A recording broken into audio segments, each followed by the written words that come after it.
Hello everyone, welcome back to the channel. In today's video, I'm going to show you how to fix a DU SIM card that isn't activating. So whether you are a tourist who just landed in Dubai or a resident with a new line, seeing the no service after inserting your SIM is frustrating. So in 2026, most activation issues are caused by the incomplete digital verification. So here is how you can basically fix this particular issue. So first of all, open your DU mobile application on your phone.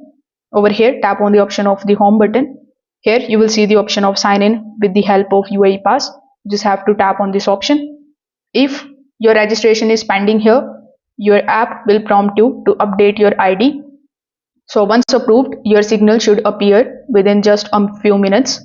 If you are a tourist, you just have to select the option of scanning your passport, and you need to then enter your entry stamp using the DU application.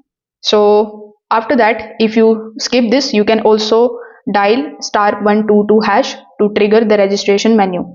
Now you can also try the second step, in which you just have to basically do this triple reset trick. So if your ID is verified but you still have no signal issue, you can first of all try this sequence.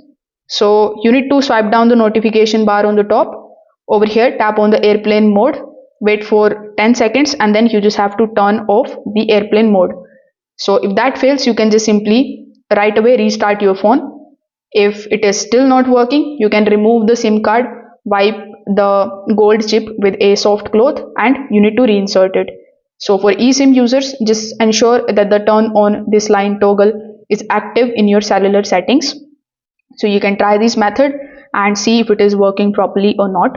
If this video helped you out, make sure that you like this video and subscribe to the channel. Thanks for watching.